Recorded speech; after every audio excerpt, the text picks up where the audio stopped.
today's class, and today we are going to now start preparing financial statements. In short, we are done with the basic foundation topics in accounting. So today we are going to prepare financial statements of a company, and in this particular topic, you will have to recall all adjustments that we did in our previous classes. So I hope you are ready. And I know you are supposed to have a class yesterday, but I can see Waina has been taking most of those classes, but don't worry. Maybe next week I can try to have my 2 classes back. So financial statements of a company. Before we prepare the financial statements, we need to discuss some concepts revolving around a company. And to begin with, how do we define a company? What's a company? We normally say a company is an artificial person, meaning that a company has a right to sue, a company can be sued, a company can enter into a contract, okay, just like a natural person. Human beings are natural person. You can sue a fellow human being, okay? But for a company, it has these characteristics of a natural person, but it does not have life. And that's the reason why we are saying a company is an artificial person. In Kenya, we have the provisions of the Companies Account, and that is the Companies Act, Cap 486, that provides the various regulation or laws that are required during the formation of a company. And the people who come up with an idea of forming a company, we call them promoters. Promoters are the people who come up with an idea of forming a company. And the provisions of the Companies Act, Cap 486, demands that the promoters must consolidate 4 major documents for them to form a company. And these documents, number 1, are what we call the Memorandum of Association, that tries to regulate or show the relationship between the company and the users or the outsiders. And the Memorandum of Association contains several clauses, such as the name clause, the objective clause, the capital clause, situation clause. These are things that you are going to cover in your next level, intermediate level, under company's law. The other document is an article of association that defines the internal affairs of that company. For example, the method of calling meetings, how do companies vote. The internal affairs of that company will be contained in that document called the Article of Association. We also have the list of directors. The promoters must come up before submitting the documents to the registrar of company. The promoters must list all the directors of the company together with their details. That is their name, their telephone number, their email, okay, where they live. All these details must be contained under a list of directors.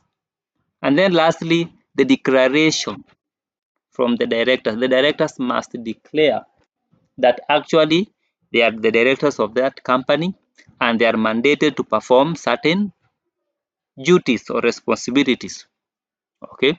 So upon consolidating all these documents, the promoters are required to submit these documents to the registrar of company, and the registrar of company is going to go through the documents, and once he or she is satisfied, is going to register the company and publish that in the Kenyan Gazette, that is in the context of our republic, that is Kenya. Okay, but generally, when you form a company, you are forming a company with an objective of executing certain mandates in order to make some revenue, and the end goal is to make profit in order to pay members or the owners of the company a return in form of profits, a return in form of dividends. Okay, so what we are saying is, when you form a company, when you want now to buy the assets, because a company cannot operate without assets, you have two major ways of raising capital to buy assets. That is either through floating shares or acquiring a loan facility. And remember, in our first topic, the accounting equation, assets is equals to capital plus liability. So the capital component is what we are calling equity. You are inviting the members of the public to subscribe for the company shares.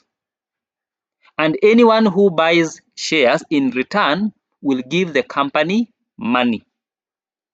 Okay. And then the company will invest this money in buying assets. These assets will generate revenue for the company, and the management of this company would again pay the people who bought shares, whether preference or ordinary, okay, a return in form of dividend. Okay, if you decide to finance the assets through acquiring a loan, what we call debt, which again will be a liability to the company, at the end of an accounting period, after the assets have generated revenue, the people who gave the company loan, the creditors of the company, will expect the company to give them interest and the principal amount that loan. Okay, so when you form a company, the assets can be financed either through the equity component or debt component. Let us begin with the equity component.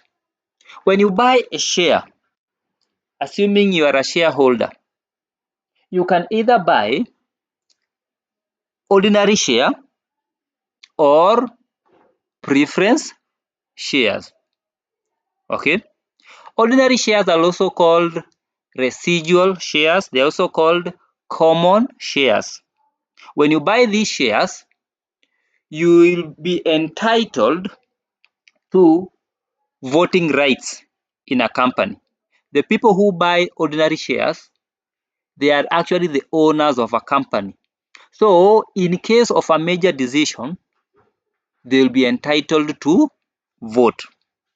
But now the limitation is, when sharing dividends, when a company has declared dividends, the company will always pay first the creditors, then the preference shareholders, and then ordinary shareholders will always be paid last. Okay, because they are the owners of the company. If you invite a visitor at home and you are serving food, you are going to serve the visitor first, then your children, and then you last. In case the food is not enough, you will forego. Okay, now that is the same case when it comes to company. Ordinary shareholders are paid last. And I want you to notice that when it comes to dividend, their dividends does not have a fixed rate. Okay, and that's why they are called residual shareholders. They normally share what is left, okay, in proportion of the shares held. But for preference shareholders, from the word prefer, they are paid first before ordinary shareholders. You can see again their dividend is fixed. For preference shareholders, their dividend is fixed. But the limitation of preference shareholders is that they do not have a voting right. Okay, they do not have a voting right, and therefore they do not have control over the major decisions made in a company. So those are the two major types of shares. But I want you to note that under preference shares, under preference shareholders, we have also other types of or categories of shares under preference shareholders. For example, number one, preference shareholders can be convertible or non-convertible. So what do we mean by the word convertible and non-convertible? So from the word convertible, these are shares that you can be able, actually, they have some type of right. If you are the holder, you can actually convert them to ordinary shares. Okay, so they have some clauses that allows you as the holder to convert these shares to equity.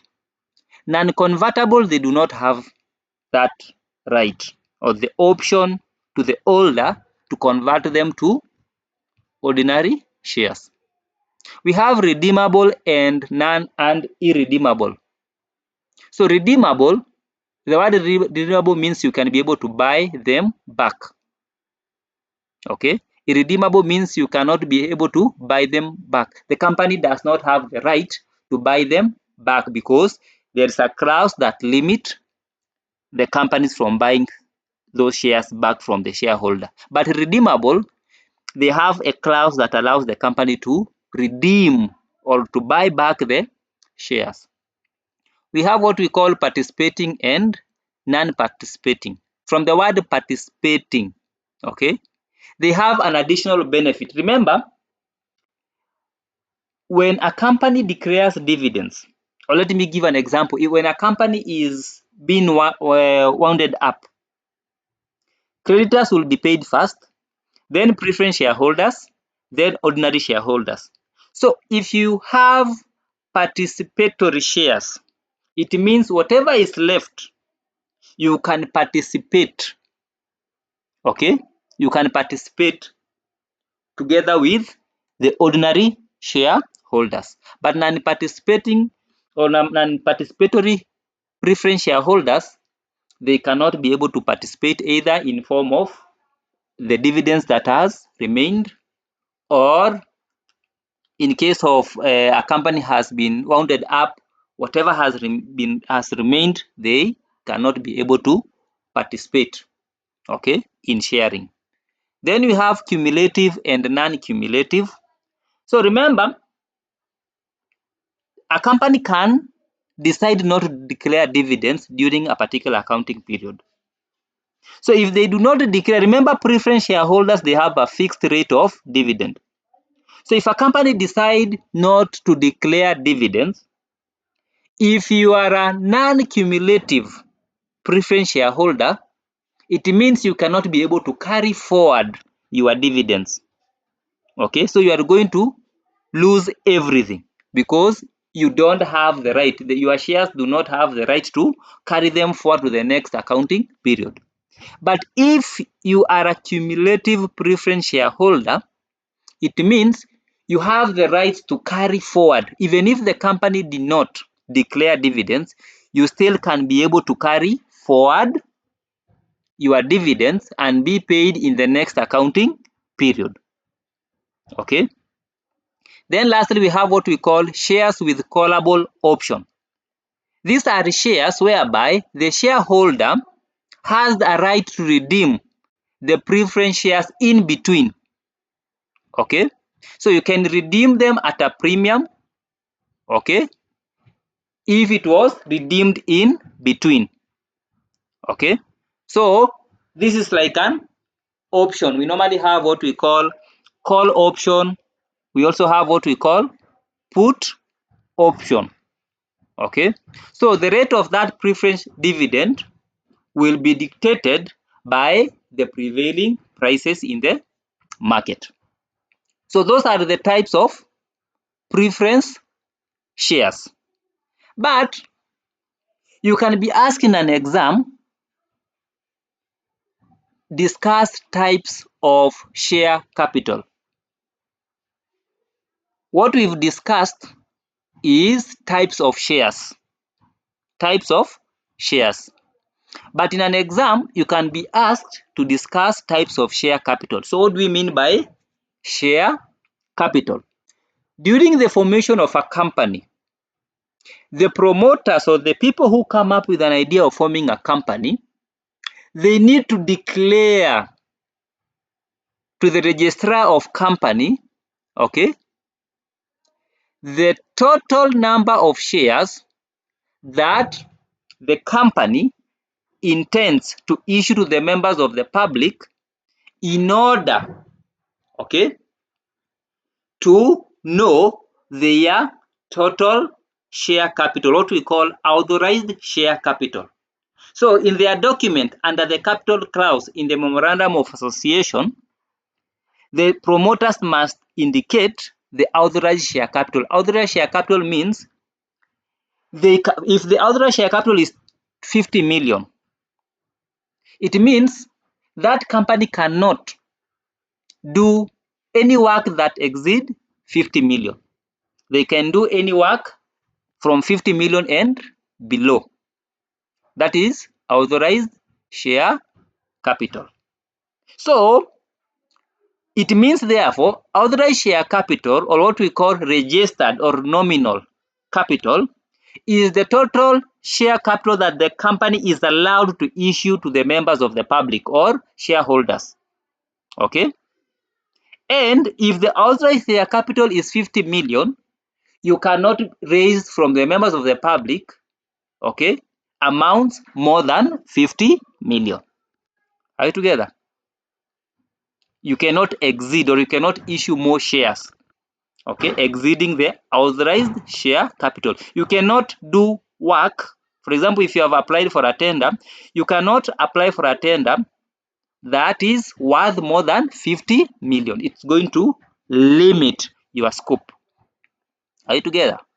Then you have what we call issued share capital. Now, out of the authorized share capital, out of the authorized share capital, you may decide, maybe the authorized share capital of a company is, let's say, 50 million. You decided to issue 40 million shares. So we are going to say the issued share capital in our case was or is 40 million. It is the shares that the company decides to issue to the shareholder.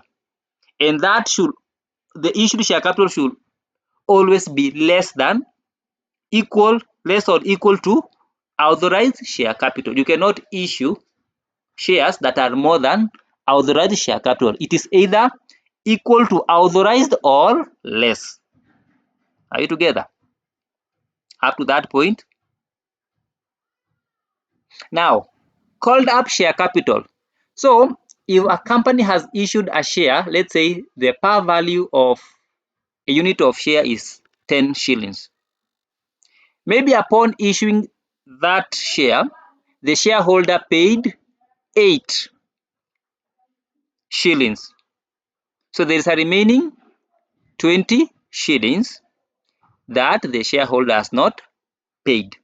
So when the company, okay, calls the shareholder to make the additional amount, okay, the additional capital required, we are going to say that 2 shillings multiplied by the number of shares that the shareholder had acquired will form what we called up share capital.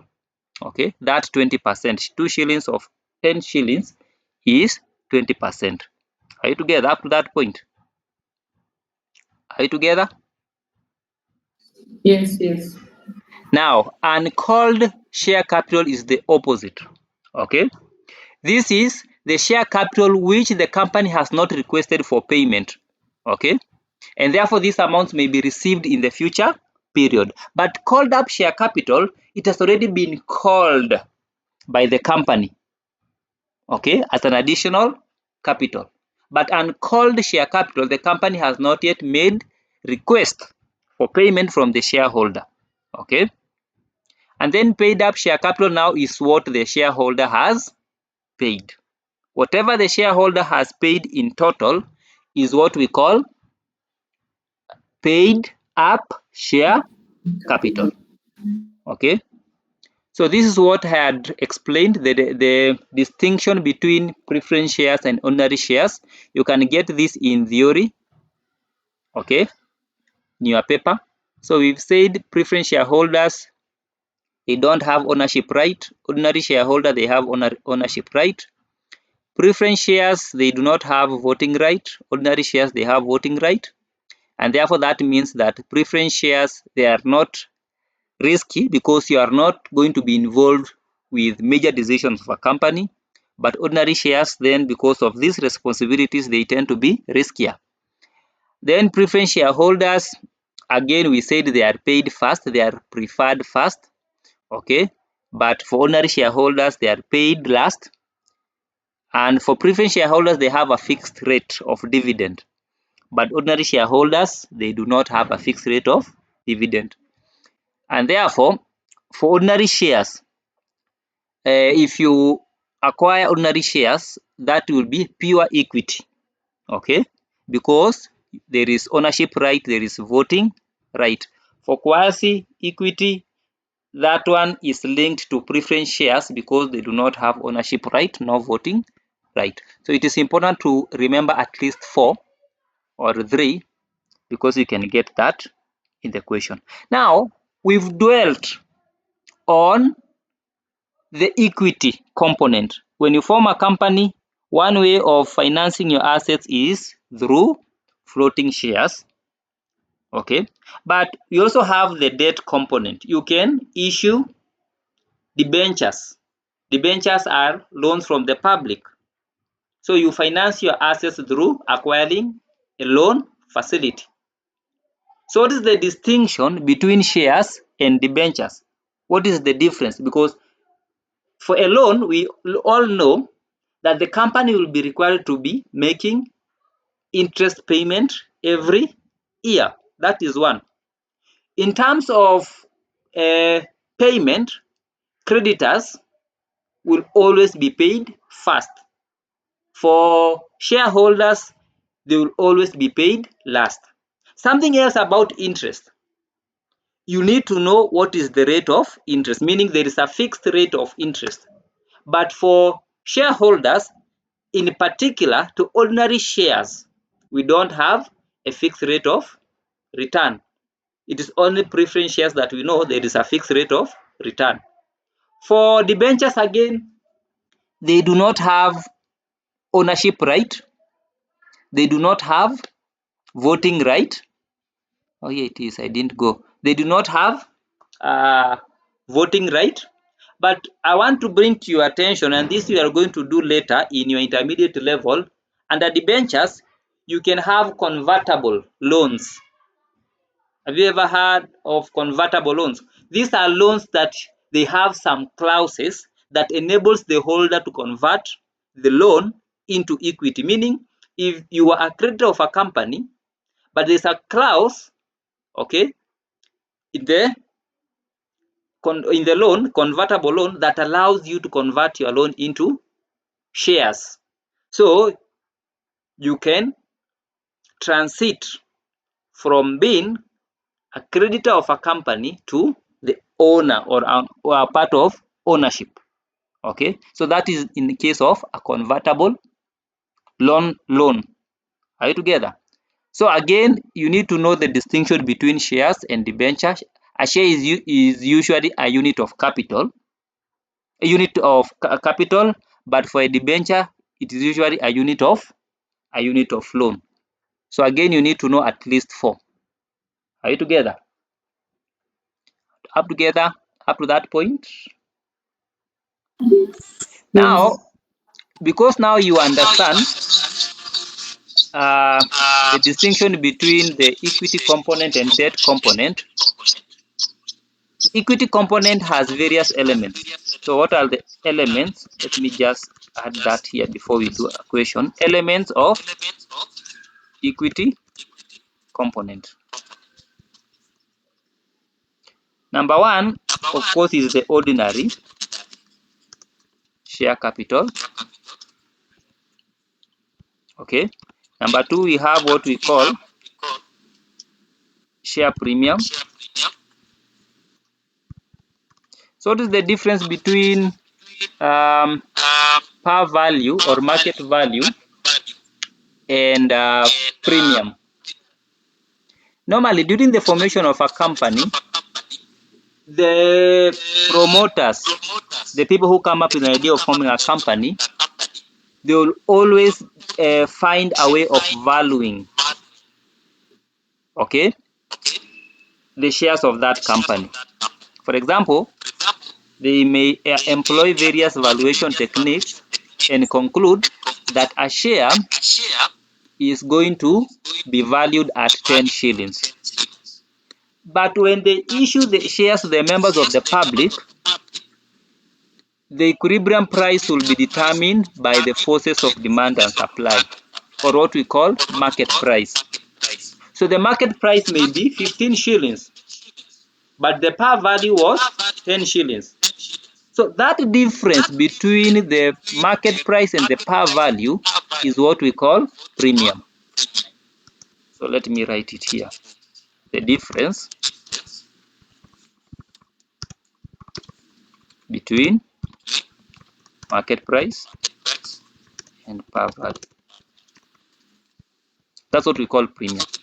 Ordinary shares, the way they are recorded in the financial statements, we record them at par, or what we sometimes we refer to as face value, or sometimes we call this intrinsic value.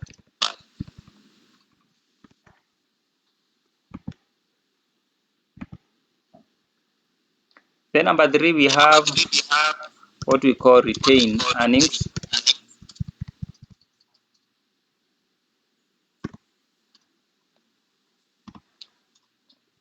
Before retaining earnings, I could have maybe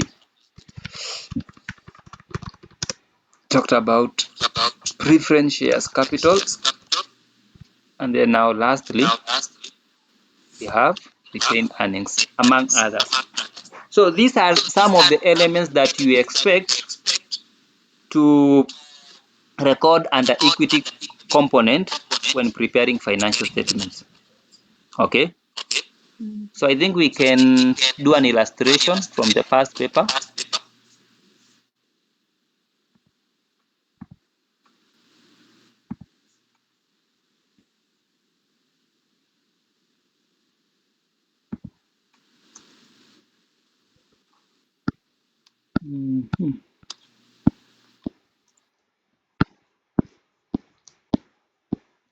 Let us go to April 2023. April 2023, question number 4. So allow me to share my screen.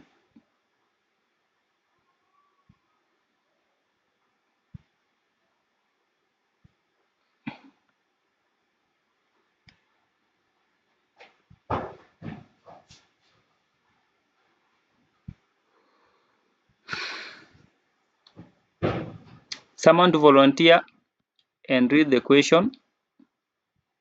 This is April 2023, question number 4.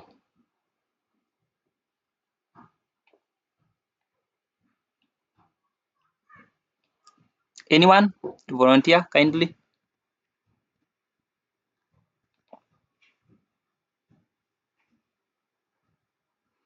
Yes.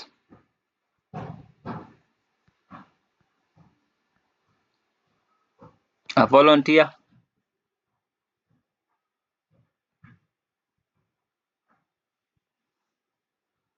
Anyone? Edith?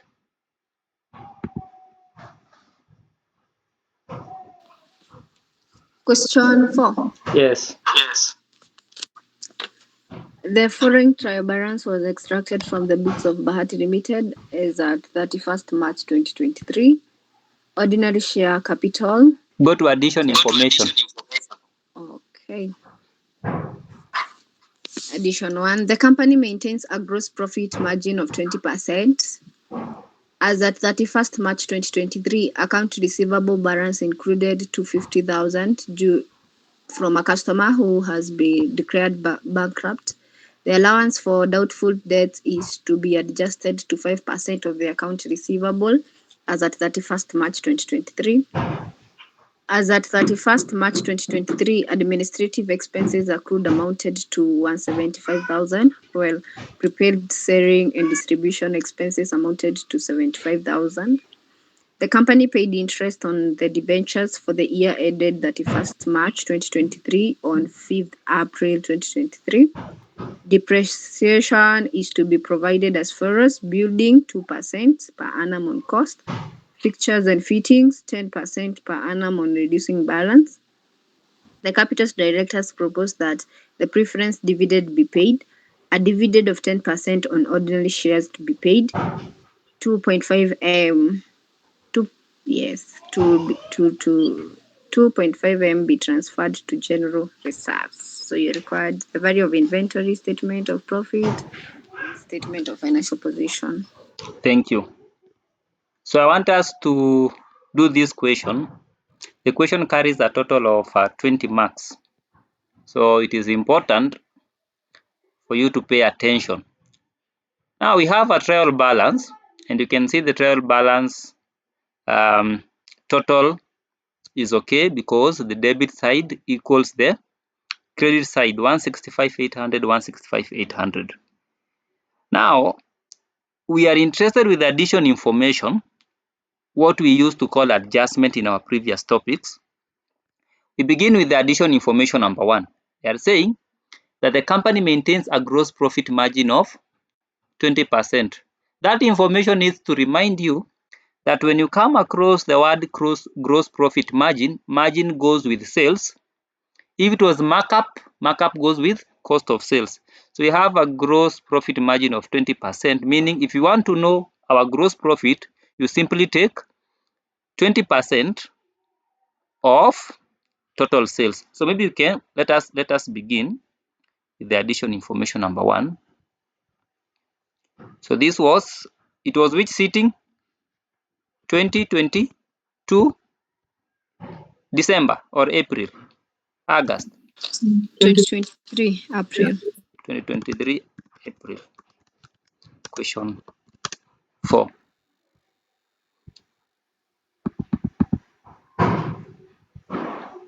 Yes. So working 1 or addition information 1, I want us to compute what we call the gross profit margin.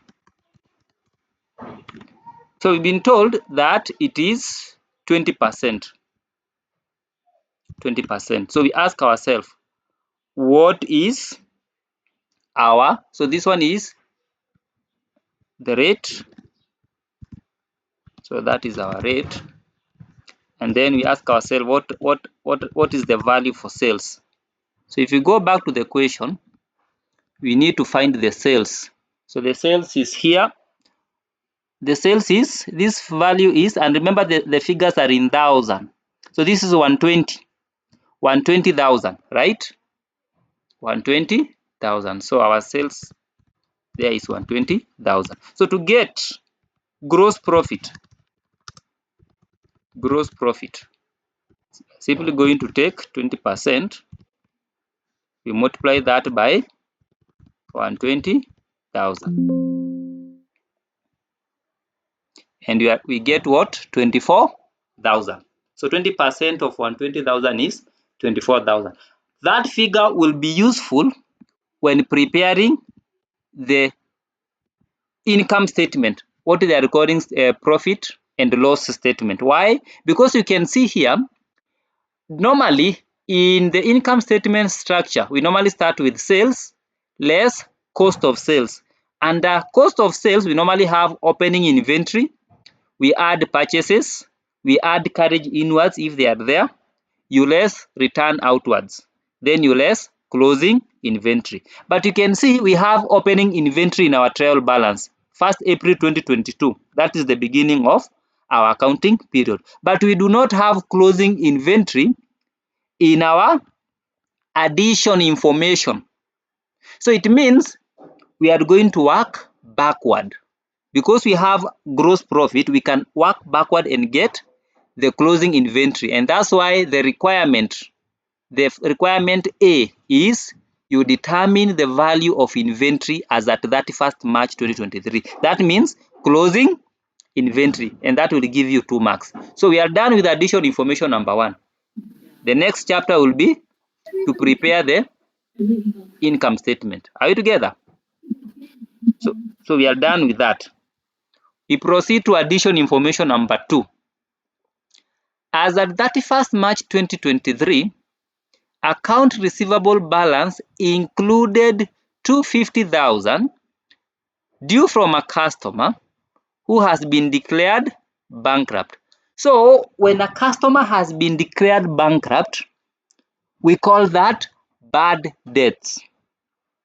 And for bad debts, we are required to write it off because it cannot be recovered. Okay. So because they had included this to 50,000 in the account receivable, we need to open the account receivable account and deduct the bad debts written off. But again, you have also to remember that bad debts written off is going to be an expense to the company. So we are also going to recognize that in the income statement as an expense. So let us open account receivable.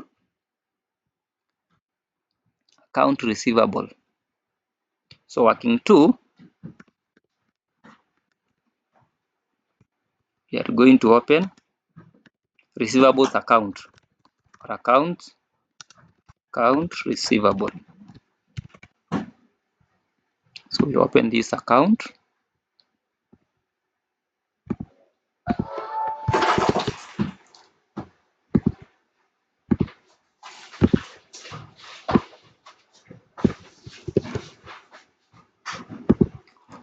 So account receivables or debtors, it's an asset, so the balance brought down will be on the debit side, and that is the figure in the trial balance. So you go to your trial balance. Let us get the account receivable. The account receivable value is, you check the debit side because it's an asset. So 8250. I want you to confirm with me. I hope it is 8250. So we record 8250. So bad debts written off. That's how we write it. Bad debts written off. We need to eliminate that value. So in the addition information, the bad debt written off was 250. Remember the figures, our trial balance is in thousand. We need also to transform the addition information to thousand. So this one will be 250, not 250,000. So 250. So let us not close that account yet, but also remember also this bad debt written off will appear in the income statement as an expense. So income statement, we are going to take it later. So let us continue to addition information number 3. Let us not close that account because we may have provisions. Okay.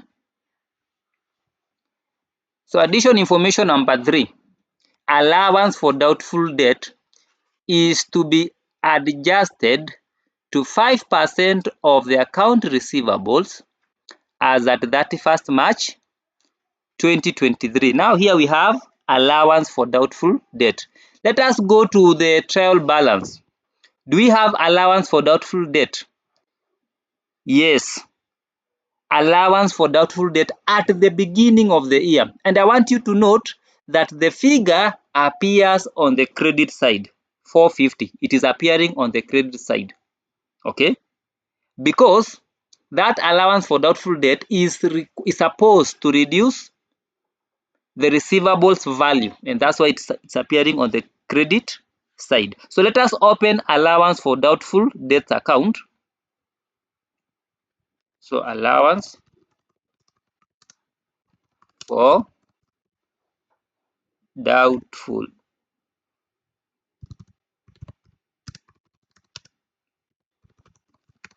debt account. So we open it.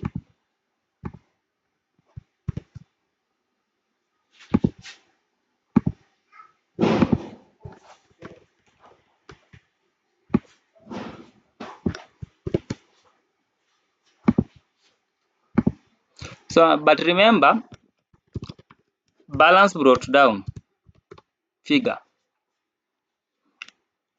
is appearing on the credit side of the trial balance. So the figure is 450. So 450 there.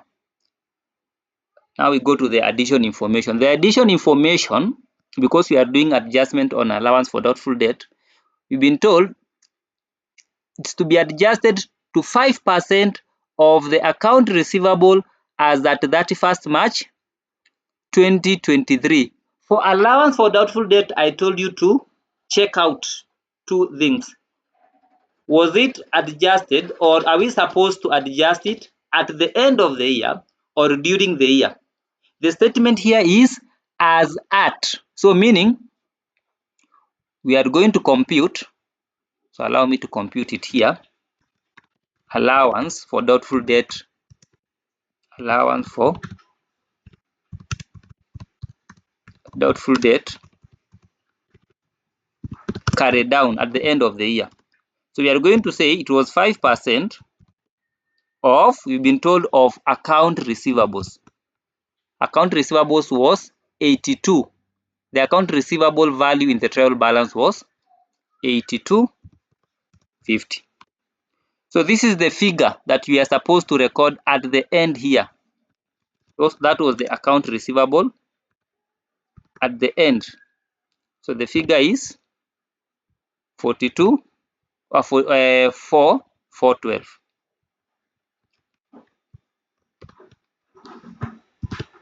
Yeah. So we can balance this account. That difference is either increase in allowance for doubtful debt or decrease. So if it's an increase, it will be an expense. If it's a decrease, you recognize it as income, other comprehensive income. So you can see at the beginning of the year, our allowance for doubtful debt was 450. It has reduced. So we are going to say here that decrease in allowance for doubtful debt. So that decrease. So it will be like an income. Okay. So we call this allowance for doubtful debt decrease. It's going to be simply 450 minus 412.5, so that now the account can balance. Up to that point, we are okay. So we can go back now to our account receivable account.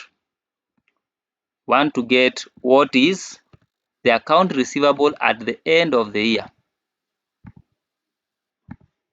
So to get the account receivable at the end of the year, we need to add the accumulated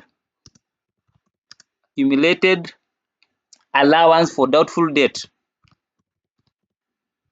Accumulated allowance for doubtful debt at the end of the year, which was 412.5. It was 412.5. Remember, allowance for doubtful debt is supposed to reduce the account receivable. So at the end of the year, we had an accumulated allowance for doubtful debt of 412.5. So we need to eliminate it now for us to get balance carried down. So we get that.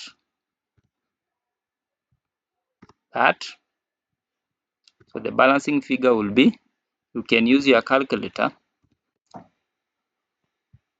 that plus that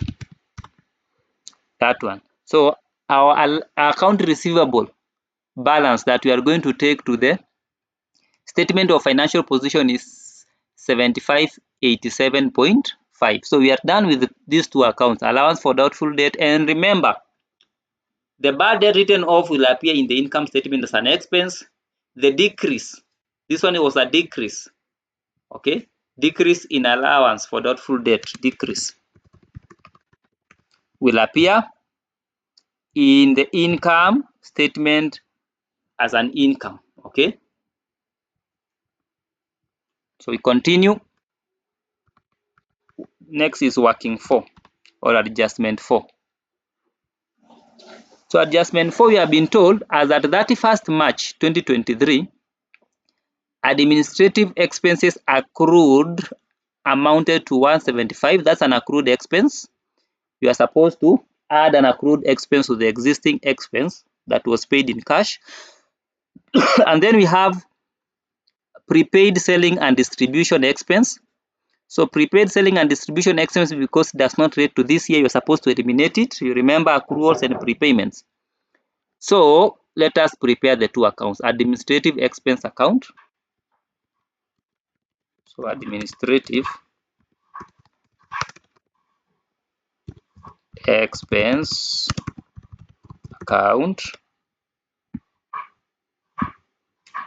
So you can see, once you are good in adjustments, these things will be relatively easier.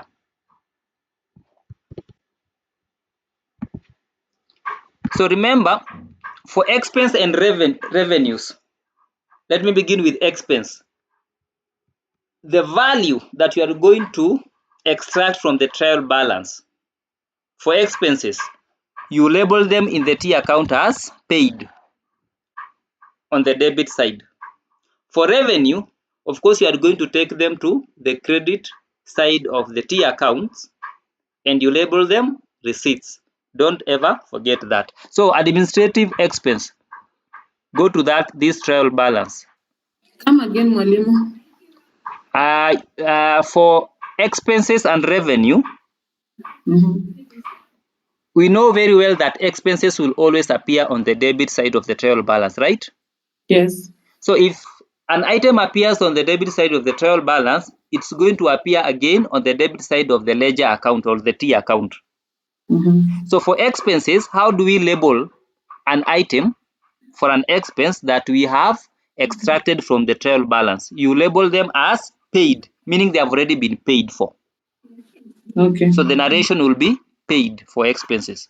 For revenue, because they are appearing on the credit side of the trial balance, you are going to take them to the credit side of the T account and you are going to label them receipts, because we are going to make an assumption that you have already received them because they are in the trial balance. Together.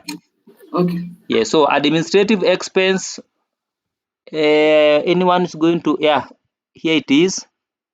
I don't know whether it is 3650. Yes. 3650. So we take this to the debit side, that's 650. Then we were told there was an accrual, meaning it was not paid for, but it relates to this period. The word accrual means it relates to this period, but you've not paid for it. Okay, so you are going to consolidate or aggregate it with what has already been paid for. Okay, so accrued expense or accrued administrative expense was 175. So we are going to record here 175, and then we balance that account.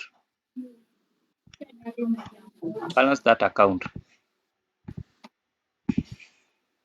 So the balancing figure will be called IS, because remember in our first topic we said for revenue and expenses the balancing figure is titled IS because you are going to record that value in the income statement. That is the balancing figure that you are going to take to the income statement.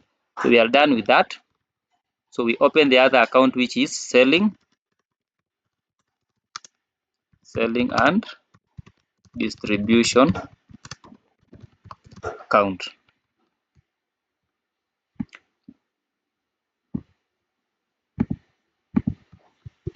Selling and distribution account.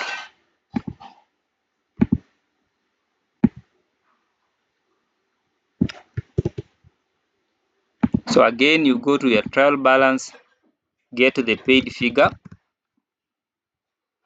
So the paid figure here is selling and distribution is 41. This one 41.75. It is 41.75. But now go to the addition information. This was not an accrual. Addition information. Prepaid selling and distribution expense amounted to 75. This is 75. Remember, for consistency, 75. So prepaid meaning you have received it in advance. You have received it in advance. According to accrual concept, you are supposed to record an item in the period in which it relates. So for prepayment, we normally subtract it because that amount that we received in advance is already here. It's already in this figure 41.75. So we remove it for us to remain with only values that relates to this accounting period. Are you together? So prepayments, remember, we always remove them.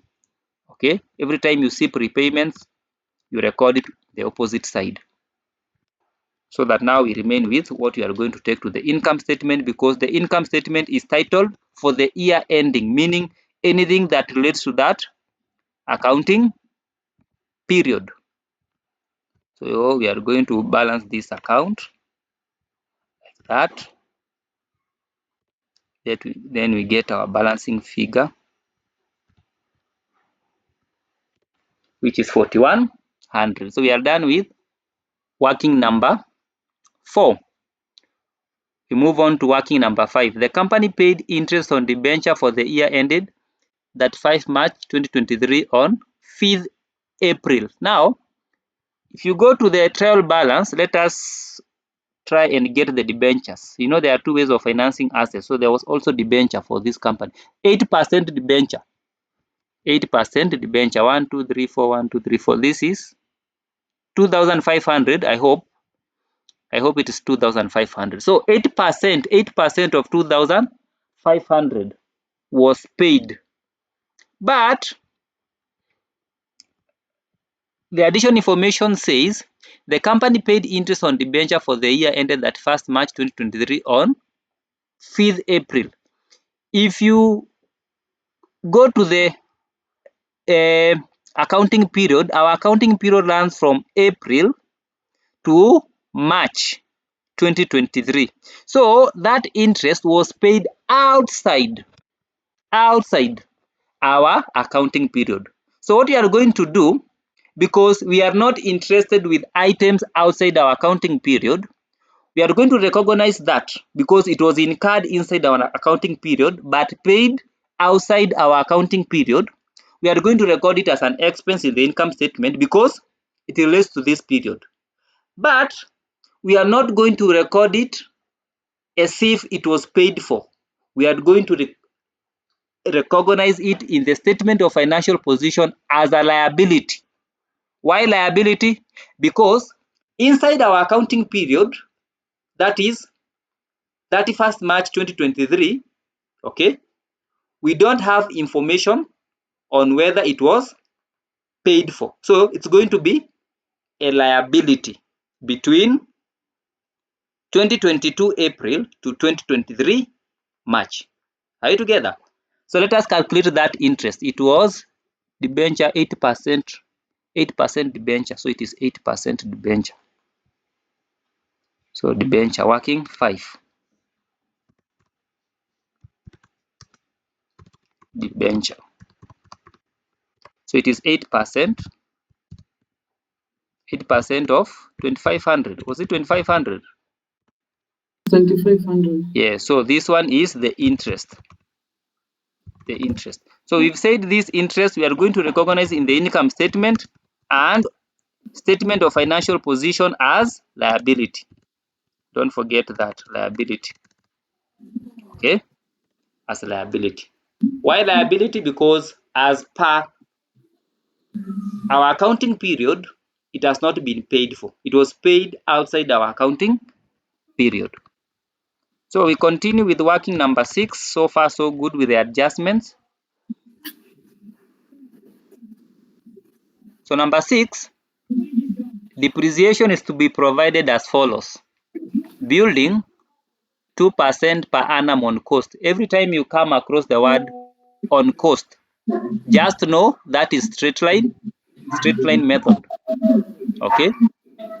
For reducing balance method, they have to tell you explicitly. And for this one, they have said fixtures and fittings 10% per annum on reducing balance. So let us compute depreciation. We are going to start with building. So depreciation. So working number 6 is about depreciation. So we start with building.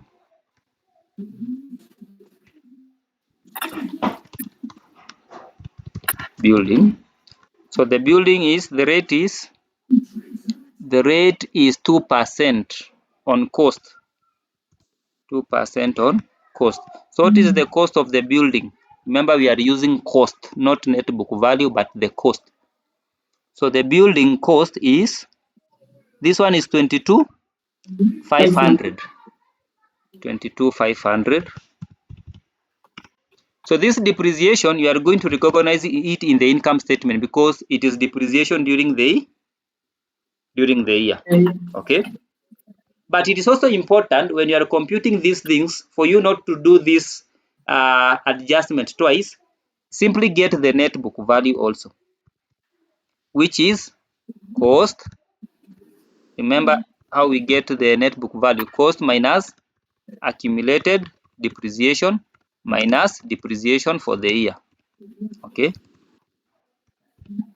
So to get the net book value, simply be cost. Our cost was 22,500. We subtract accumulated depreciation. It must be there somewhere. Yeah, here it is. It is for building, it is 6250. You can see it. I hope you can see it. 6250. Yes. Yes, 6250 minus depreciation for the year, which is 450. 450. So we get the net book value. So our net book value is 15,800. So let us do the other adjustment. So we have what we are going to take to the income statement as 450, the statement of financial position as 15,800. 15,800. Yes. So let us move on to the other one, fixtures and fittings, and this one is reducing balance. Fixtures and fittings. So for fixtures and fittings, the rate is 10%. Remember how we compute reducing balance? You first of all subtract the accumulated depreciation from the cost. That is the difference. So we come to the trial balance. The cost of fixtures and fittings is 6,000. But you subtract accumulated depreciation first, which is 1,400. So you get 460. That one we're going to take to the income statement. Okay. For net book value, the formula remains the same. So net book value is going to be the cost, which was 6,000 minus accumulated depreciation, which was 1,400 minus our depreciation for the year, which is 460. So you get 4140. So this one we are going to take it to the statement of financial position. Yes. So we are done with that because we have what we are going to take to the income statement and what we are going to take to the statement of financial position. So we are in working number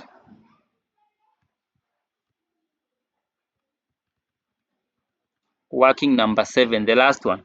So the company's director proposed that. Now, every time you see the word propose, and I want you to get this, Proposed, if it's a payment, something that the company was supposed to pay, it means they have not paid for it at the end of the year. So if it is proposed dividend, despite the fact that you are going to recognize it in the profit or loss statement, you are also going to recognize it in the statement of financial position as liability. Why? Because you've not paid for it. Are you together? So every time you see the word proposed, they proposed to pay tax, they proposed to pay dividend. That tax and dividend will appear in the statement of financial position as liability. So let us begin with the first one. Preference, the company director proposed that preference dividend be paid, but we are going to assume it has not been paid. So what is the preference dividend? Come back here. The preference dividend is 10%. You see, remember preference dividend, they have a fixed rate. So it is 10% of the 2500. So let us compute. So working number 7. The first one is preference dividend, which is 10% of the 2500. You can see preference share capital was 2500. So 2500. That one. So we are done with that one. The other one was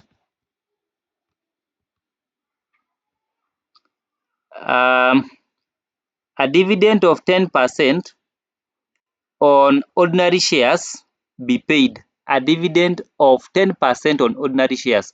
So ordinary shares dividend. Ordinary shares dividend. So they have said 10%. So 10% of what? What is the total number of ordinary shares? Ordinary shares is 15. Here it is 15,000. So 15,000. So that is 1500. And then lastly, 2,500 to be transferred to general reserve.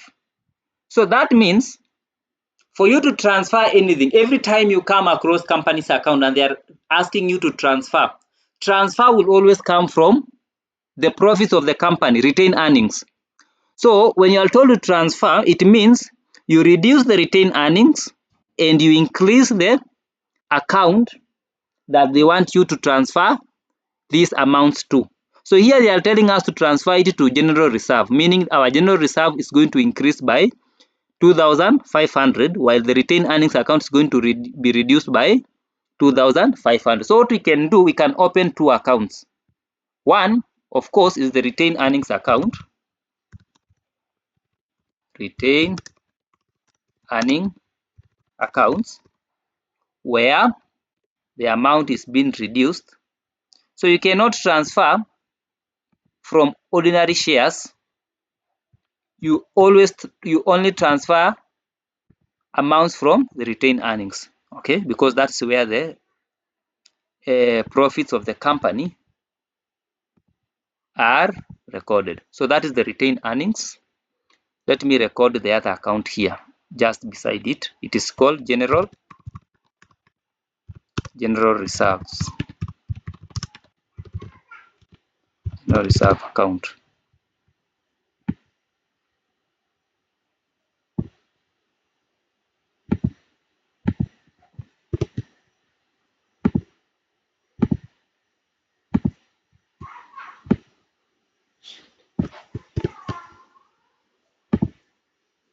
So all these are equity components. So meaning balance brought down for all of them are on the credit side. Okay, these are equity or capital components. So let us begin with retained earnings. What is the retained earnings in the what trial balance? Retained earnings brought down at the beginning of the year. So it is 90/50. 90/50. 9050. What about general reserve? Because it must be there. For general reserve, you can help me to locate the general reserve. Do you see any general reserve, or it's not there? Yeah, it is not there. So we don't have balance brought down for general reserve, but we are going to transfer something to that account. So let us say it is 0. So when you transfer that from retained earnings, it means the retained earnings is going to reduce. So that transfer of 2500 is going to reduce in the retained earnings account. But in the general reserve, we are going to record it on the credit side because it is increasing that account. Okay. And that means we can close the general reserve account, but we cannot close the retained earnings account. Do you know why? Because we also need to record in the retained earnings account what is the retained earnings for the year, and that one you are going to get it after preparing the income statement. Okay, this one is brought down. We need to record retained earnings for the year. Let me just indicate it here for the year, and that one we are going to get it after preparing what? The income statement. Preparing the income statement to get the profit for the year. So this one we are not going to balance, but for general reserve we can go ahead and balance that account 2500. Yes. So retained earnings we are going to come back later to that account. So my friend, the only remaining thing here, because we are done with adjustment, is now to prepare the income statement. Now, don't worry about a value of inventory. That value we are going to get it when preparing the statement of profit or loss for the year. So what was the name of this business? Now let us prepare now the statements. The name of this business is Bahati Limited. So Bahati Limited. This one is called statement of profit or loss account for the year ended 31st March 2023 or 2022. Let me check. 2023. Yes, so we are going to have columns in the values are in shillings, and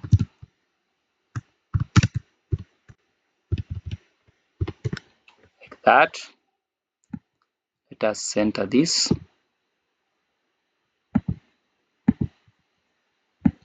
Center this.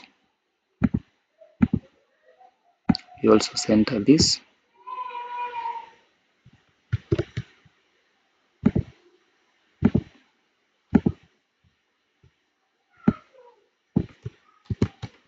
So we are going to begin with sales, right? Start with sales. So if you go back to this trial balance, sales will always appear on the credit side of the trial balance. So sales is 120,000. Here it is. I hope you can be able to see that it is 120,000. So we record 120,000. Then you ask yourself, do we have sales return or return inwards? Have you seen anything? Return inwards should be on the debit side. Check with me. Do we have return inwards or sales return? Should be on the debit side. So you check only the debit side for anything like return inwards. I can see we have return outward. We have return outward here of 2,000, but do we have return inwards? Do we? No. So we proceed with cost of sales. So here we are going to say less cost of sales. So for cost of sales, we always start with opening inventory. So what is the value for opening inventory? It It is there. Inventory as at 1st April, it is 10 500. 500. So we record 10 500. Then remember we always add what? Purchases. Purchases is 105. Here it is. Debit side 105 500.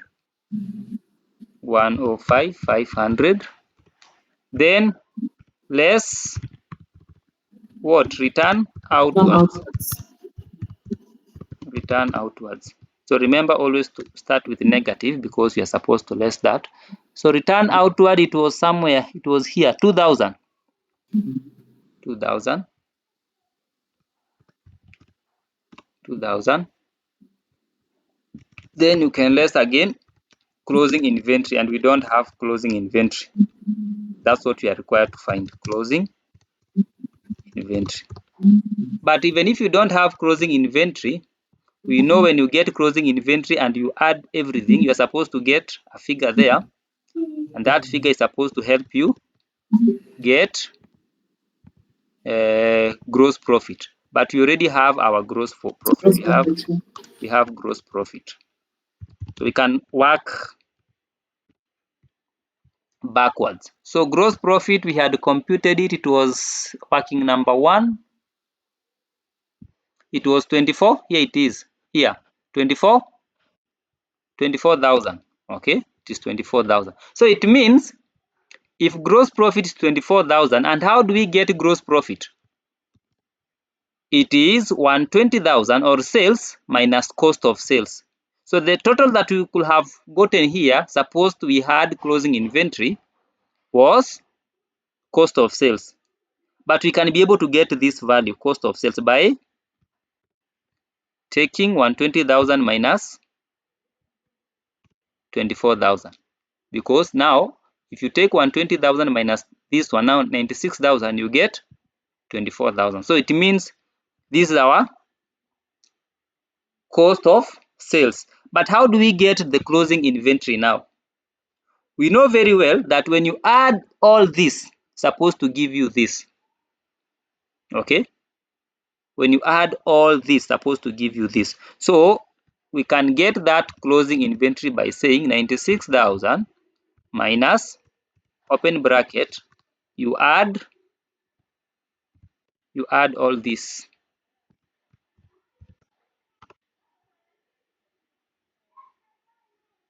This plus this plus this. Yes. So our closing inventory is 18,000. Are we together up to that point? Up to that point, we are okay. So we've answered part A, that required us to compute closing inventory.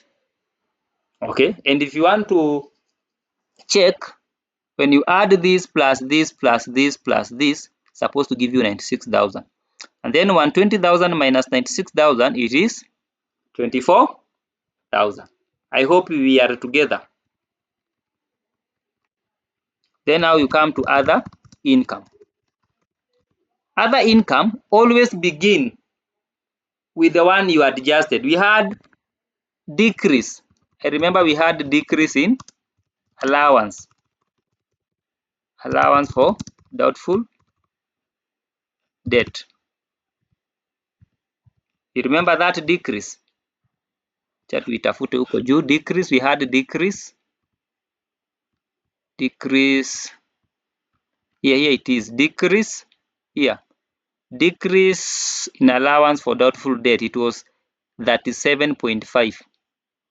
The doubtful debt at the beginning was for 50, at the end was for 12.5. So this is like an advantage to the company. So that was a decrease. We recognize it there. Now, do we have any other income from the addition information before we go to the trial balance? Any other form of income? I don't think so. So you can go to the trial balance. Check the credit side. Incomes are usually recorded on the credit side. So you check the credit side. We have discount received. You can see here. This discount received of 325. So discount received, it will be form of income.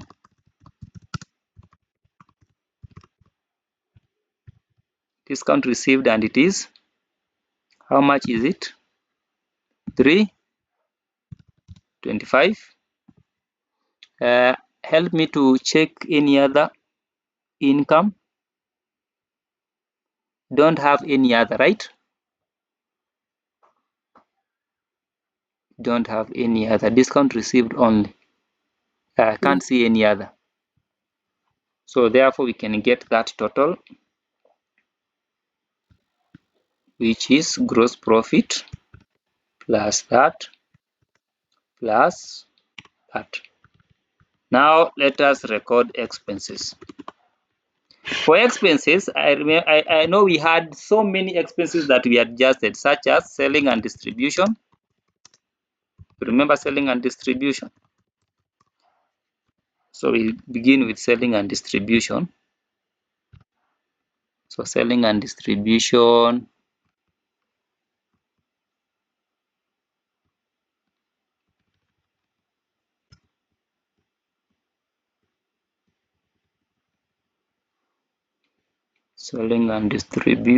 where is it? Oh, I've started with selling and distribution instead of admin. Okay, it's okay. I'm going to record admin next. So selling and distribution is 4100 IS. Then next, administrative expenses. So we record admin.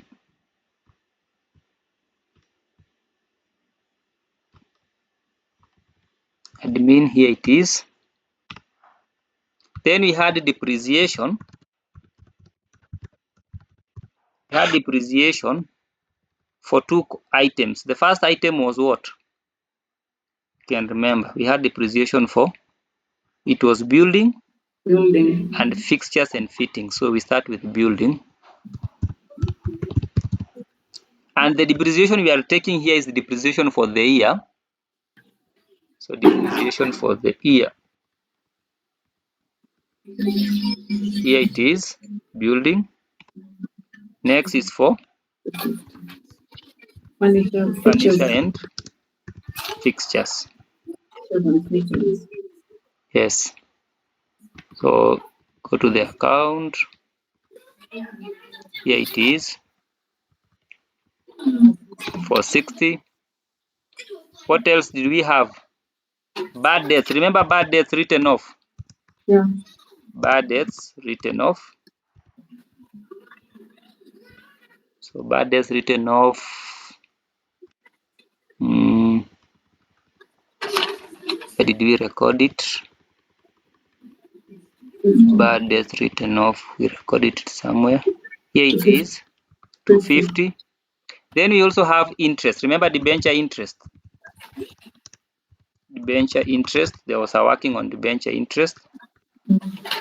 So debenture interest. Here it is. Debenture interest of 200. Anything else from the workings here? Anything else we've not recorded? I think we've recorded everything. Now let us go to the trial balance on the debit side. Anything that's an expense that we've not recorded, like for example discount allowed, you can see here we have discount allowed of 125. Discount allowed of 125. 125.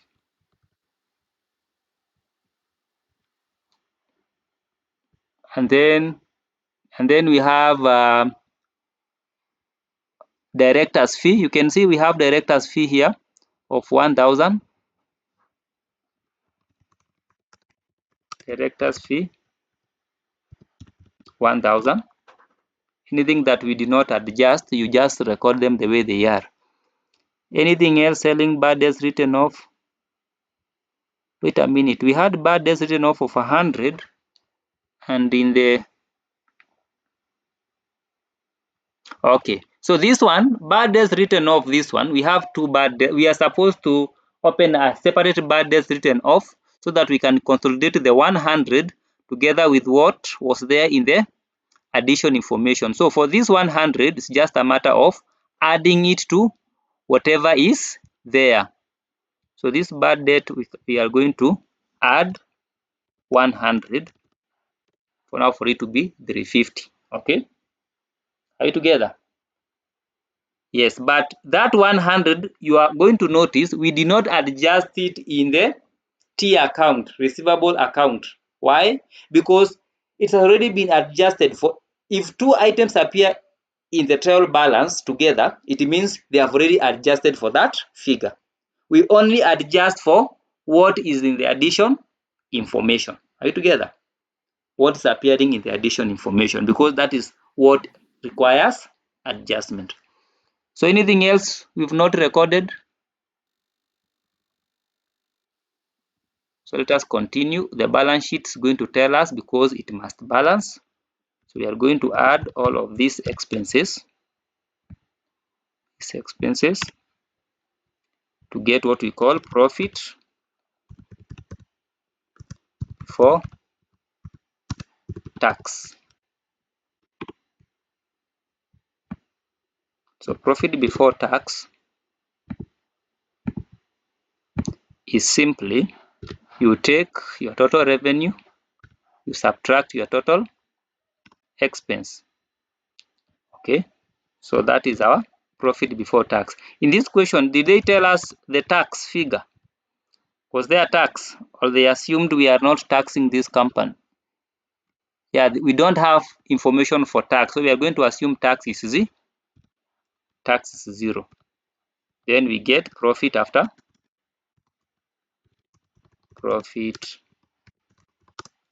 tax, which again is going to be the same figure anyway, but we are following the way these accounts are supposed to be opened.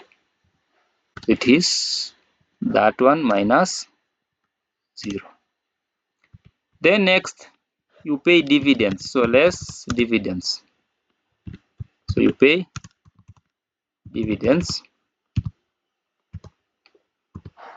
So the dividends that were proposed here, we had the first one, preference dividend.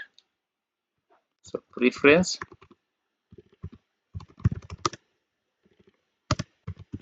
dividend of how much? The preference dividend, preference here it is 250. Okay, so you're supposed to less, and then we have ordinary, which is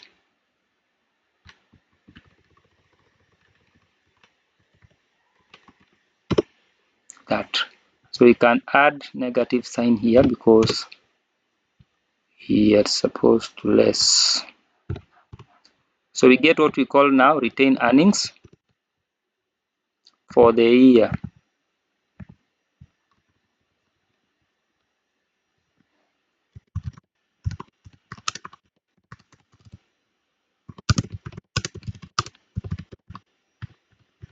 So retained earnings for the year will be that one plus these negatives values, that 12,102.5. You remember our retained earnings account? We said in that account, for us to balance, we are supposed to add the retained earnings for the year. So we already have our retained earnings for the year, which is 12,102.5. So we add that there, 12,102.5, and we can go ahead and now balance this account before preparing the statement of financial position. So our balance carried down that we are going to take to the statement of financial position will be this minus that. So we get 18,653. Did I leave the decimal here? Wait just a minute, this one. I want it to be in decimal the way it was. Yes, like that. Yeah. We continue. Now let us prepare the statement of financial position. That statement will tell us whether we've been doing the right thing because it must balance. So statement of financial position, statement of financial position has that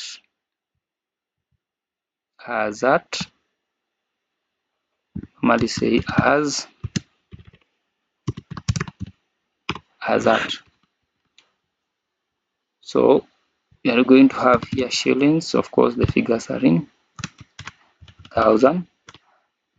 So going to have another one here.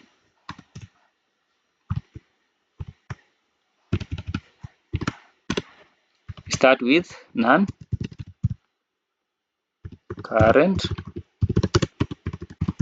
assets. So our non-current assets were, we had building, I remember. Now you record the net book value. We had building. The building value, it is somewhere. Building. Yeah, we had building. Net book value is 15,800. Then we have furniture and fixtures. The value is somewhere there. Here it is 41,40. Let us go to the statement of our trial balance to check. Now we are looking at the debit side. Anything that we've not recorded, account receivable, we are going to record it later. Purchases, we are done with that. Building done. Fixtures done. We are done with non-current asset. No, the last item, investment at fair value. That's an asset. Investment at fair value, 4,000. So investment, we have investment at fair value for 4,000. So at least we are done with non-current assets. We move on to current assets. So current assets, we have inventory. Remember, inventory that we are going to use here is closing inventory, the one we've computed. The one we've computed in the closing inventory here. This one, 18,000. But you're not supposed to record it as a negative, so we are going to add another negative here to make it positive. So it is 18,000 closing inventory. We have closing inventory there. Then next we can record receivables. Now this is supposed to be in this column.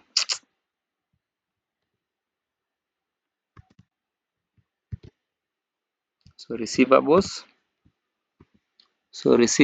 We had our receivable account.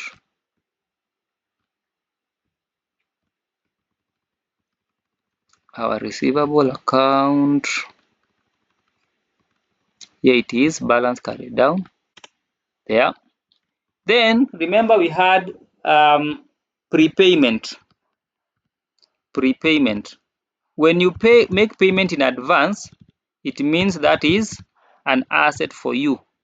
So the prepayment it is in there in the addition information. You can record it the way it is. Prepayment. The prepayment was 75. That's an asset. For accrual, it's a liability because you've not paid for it. So we had that prepayment. Anything else we've not recorded as an asset? Let us check the debit side. Receivables, we are done with that. Anything else, my friends?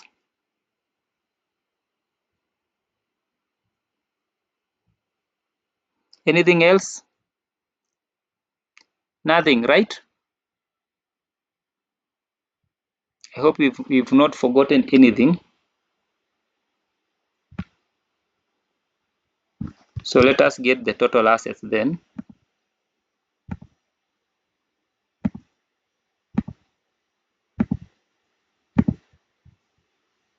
So we get the total non-current first. Then we get the total asset by adding that plus that. So this one is called total assets, right? Total assets. So the next section is now those assets are financed by equity and liabilities. Equity and liabilities. We begin with equity. So the first equity was, of course, ordinary share capital. We had preference share capital. Or before preference, actually before preference, we have premium, share premium. Share premium. Then we have general reserve. General reserve. Then we have retained earnings. Those are the elements. So let us begin with the first one. In the trial balance, ordinary share total is 15,000. There was no adjustment for that one. The only thing we did was to calculate dividend. So 15,000. Share premium, the third component, it is 2,000. 2,000. Share preference is 2,500. The second item. Debenture will be under liability. Now we have to go to general reserve. Remember, we had general reserve under our adjustment. So general reserve account, general reserve here. Balance carried down, it is 2,500. Then retained earnings. We have retained earnings account. Retained earnings account. Here it is. It is 18,652.5. Right? So we are done with that. Now we go to liabilities. Liabilities. So for liabilities, we have long term like debentures. Debenture. Okay, let me begin by stating that these are none. They are long term. Non-current.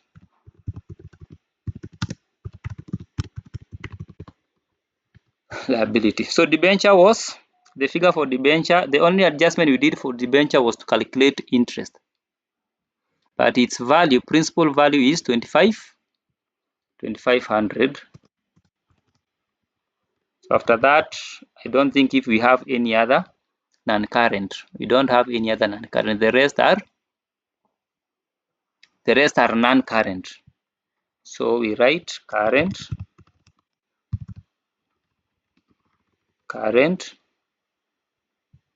liabilities.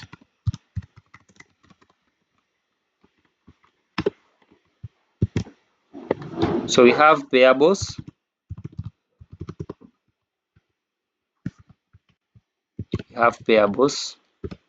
So what was the value for payable? We didn't do adjustment for payable. It is 33.25. 33.25. Remember, we had accruals from the addition information. What was the value for accrual? The way it is, the accrual was 175. Here it is. Accrual is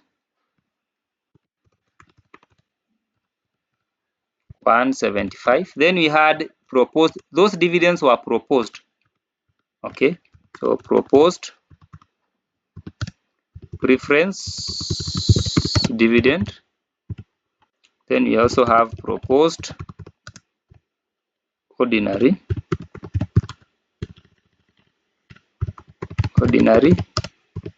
dividend. So proposed preference, we calculated proposed dividend. It was somewhere.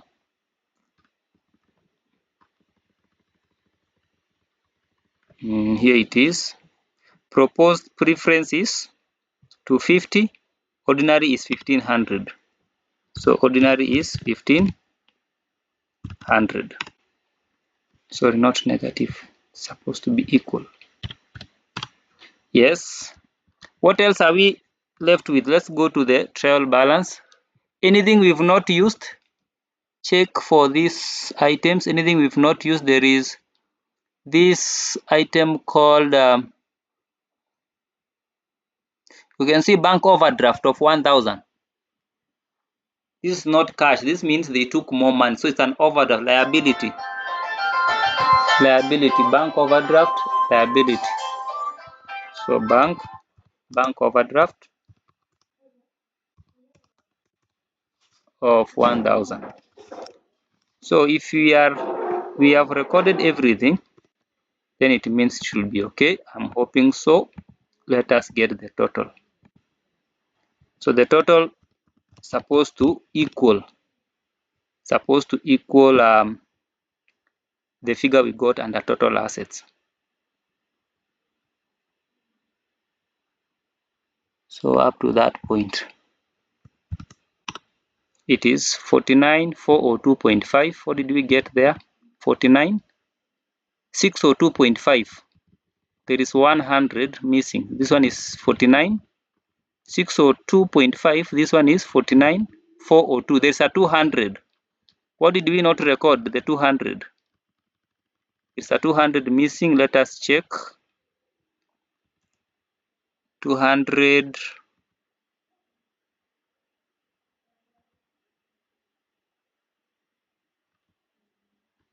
We have not recorded a 200 somewhere, or we've skipped a 200.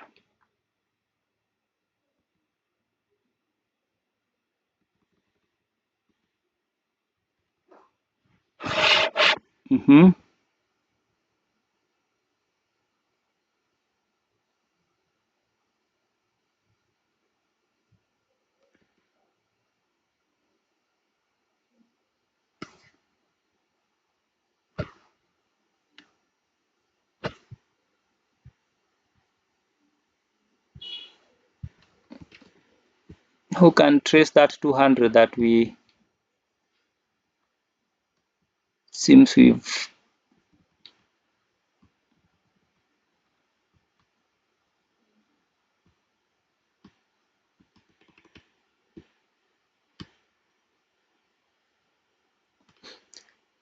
did we record debenture interest?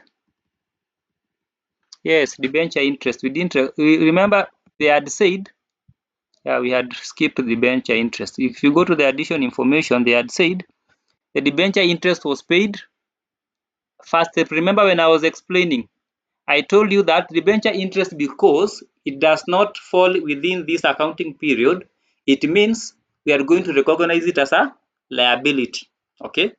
Because it was paid outside our accounting period. Yeah. So debenture interest of 200, debenture interest. So debenture interest, we had calculated it somewhere and said we are going to record it in the income statement. Let us look for it. Here it is, 200. So that will total. And I hope we had recorded the debenture interest in the income statement, because it's going to appear in both the two accounts. Yes, we had already recognized it here. You can see it is there in the income statement. We had forgotten to record it in the statement of financial position. So this one is total, capital, and liabilities. So with that, my friends, I'm going to give you an assignment to try, but that's how we prepare that. Any question, any comment?